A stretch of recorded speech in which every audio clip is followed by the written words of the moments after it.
Yo, yo, yo, what's happening, people? Live in the car, Arsenal have beaten Chelsea at Stamford Bridge. In my heart of hearts, I wish it meant something. I genuinely do. But 3 points, Stamford Bridge, don't happen a lot for us at all. First time we've done a double since 2003, 2004. So, let me move.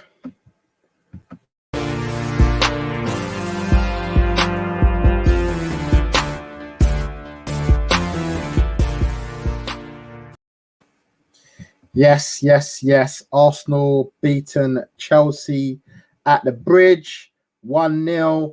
Emil Smith-Rowe has capitalized on what was a disastrous Chelsea mistake, really. Chelsea, well, there's two parts about it. Good pressing from Arsenal, good pressing from Smith-Rowe on Jorginho originally, but a horrible back pass in towards the goalkeeper Kepa, and yeah, Aubameyang snaps it up, passes it back to Smith-Rowe, and Smith-Rowe makes it 1-0 to Arsenal, and we defended for our lives and got away with 3 points. And I'll tell you, that's away with another big win against a top 6 side, or big 6 side, whatever they call these days. Yeah, I mean, the record continues, I guess. Double over Chelsea, Frank Lampard, Thomas Tuchel beating all these big managers, Pep, Ancelotti, Simeone, Zidane, Klopp, but can't get one over on Mikel Arteta. Arsenal, what are we, 10th in the league? Well, we're 10th in the league. Mid-table team, just trying to fight to stay in the league, really. Just trying to compete with the big teams. Now up to 8th, 1 point behind Spurs in the table, in the fight for the Europa Conference League. Yeah, listen, it weren't great. It weren't great from Arsenal, but sometimes you got to dig in and be dogged. And yes, we parked the bus, old school Jose Mourinho thing. But you know, sometimes you got to park the bus to get the results, and we did that. Mohamed, big up. Chelsea are in the mud. Listen, advantage. It's still advantage Chelsea, still advantage Leicester, but Liverpool got an opportunity now. You lot got to go and beat Man United now tomorrow. Don't mess it up after we gave you a lot of big chance. Don't go mess it up at Old Trafford. Go and beat them, innit? Go and beat Man United at Old Trafford. Because we gave you an opportunity now. Don't let it slip. Don't let this slip. There's not much more we could do apart from beat Chelsea for you lot. I have no idea how we beat Chelsea. I thought we were going to lose today comfortably, 2-0. Tuchel's team don't score many, so I didn't think we were going to get battered, but I didn't think we were going to win.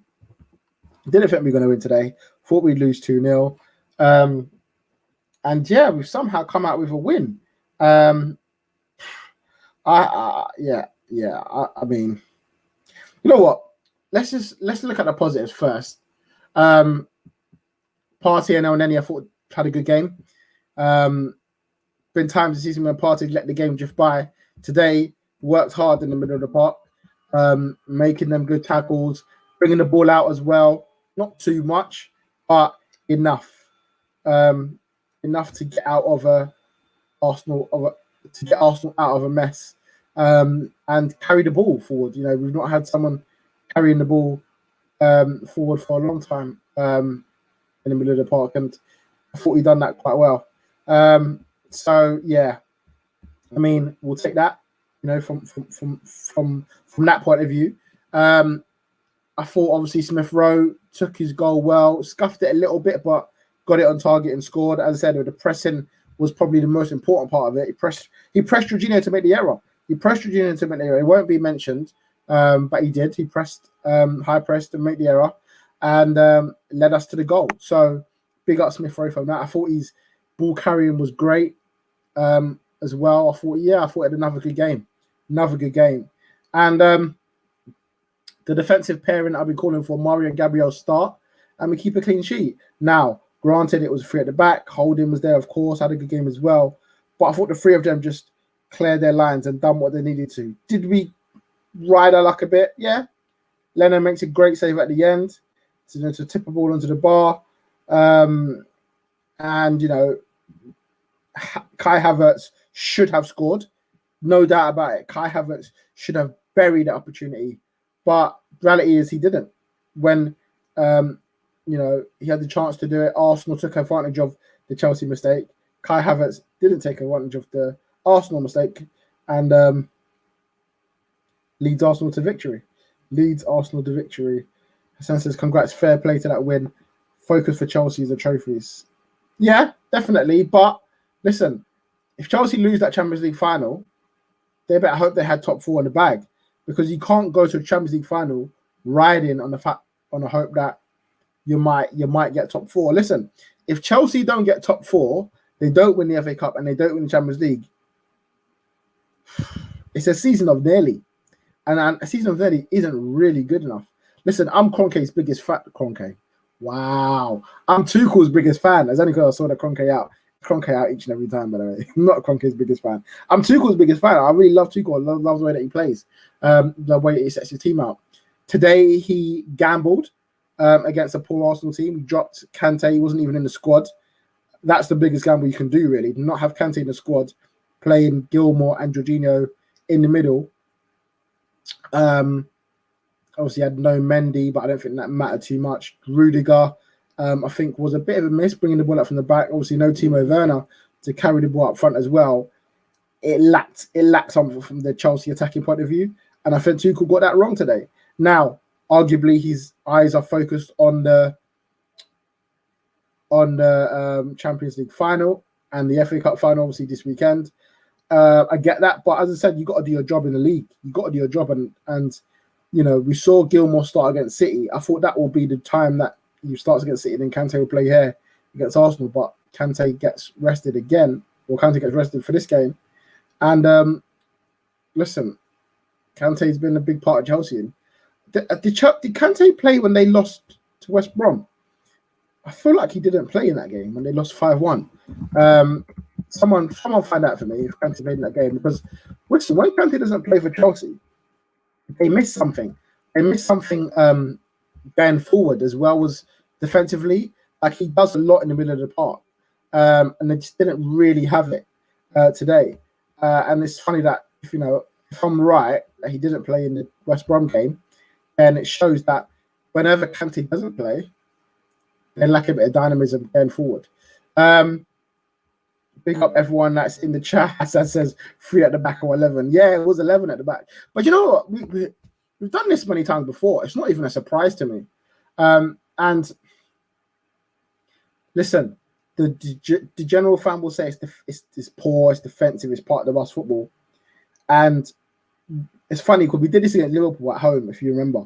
And we got slated for it, absolutely slated, and rightly so.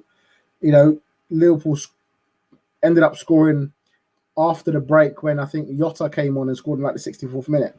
Obviously, that at that point we hadn't scored a goal, so it looks even worse. Today we're defending the lead, but trust me, had we scored or not, we would still be playing the same way, and unlikely to get anything from the game.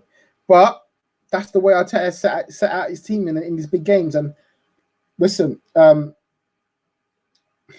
we did it against Man United, not maybe to that extent, but Man United away, we beat them. Man United at home, you know, we got a draw. Obviously, beaten Chelsea, done the double over Chelsea this year. We beat Spurs at home as well, playing a similar sort of way. Maybe with Spurs, probably the one played with the most freedom, I think. We didn't really do it against Leicester away when we won 3-1 as well. But I think we just sort of outplayed them. But yeah, certainly tonight, certainly against Man United away, arguably Man United at home, and definitely Liverpool and City, we tend to do that. Obviously, City and Liverpool had their players to break us down, whereas Chelsea didn't today. Chelsea didn't have the players to really break us down. They kind of huffed and puffed, but it wasn't really like they overran us. So, listen, did we get away with it? Absolutely. But, you got to take that, I guess, for Arsenal's point of view. And listen, Arsenal are where we are in the league for a reason. We are 8th in the league now. And we're 8th because we haven't been good all season. We have not been good all season. I've said this the whole time. We're now sort of 1 point away from where we were last year. So I guess you get 2 wins against Palace and Brighton, I think it is. Then it becomes a decent season in terms of better than last year. But overall, it's been another terrible season. Yes, you could get a Europa League, Europa Conference League. Obviously, if Liverpool do lose to Man United, then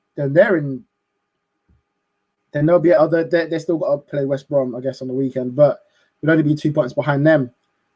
So we huffed and puffed all season, really, and not really been good enough. We've not really been good enough when we're doing that. So one of those things, isn't it? One of those things. 3 points in the bag, though, and I guess we've got to take that from Chelsea's point of view, though. As I said, they've opened the door again to West Ham. They've opened the door again to Liverpool and potentially to Spurs.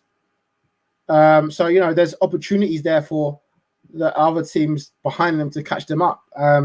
And listen, you don't want to leave the door ajar.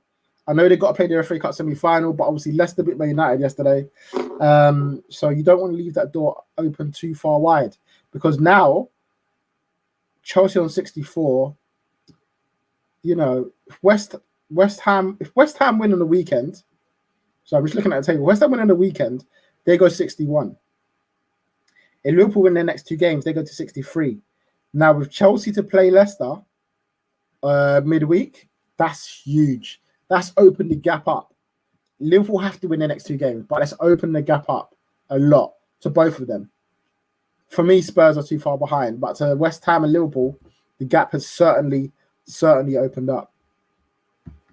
Mawada says El Neni and smith-rowe did well for you. 3 at the back covers many of your weaknesses. Yeah, it does. And listen, we got through the end of last season with 3 at the back. We won the FA Cup with 3 at the back. We weren't playing great, but we got away with it a few times. And maybe this is a system that he does in the bigger games, because I feel like we don't need 3 at the back when we played the likes of West Brom and Sheffield United, where we've beat them comfortably in the recent weeks. But against the bigger teams, maybe 3 at the back covers our weaknesses, but stops the ball going in the back of the net, and that's what we want.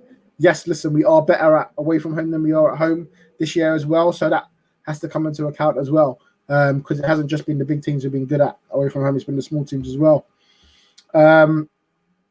I beg, Mohammed, Arsenal will not be getting top 4 this season. Be lucky to get a European place. And I say lucky. I ruled it out.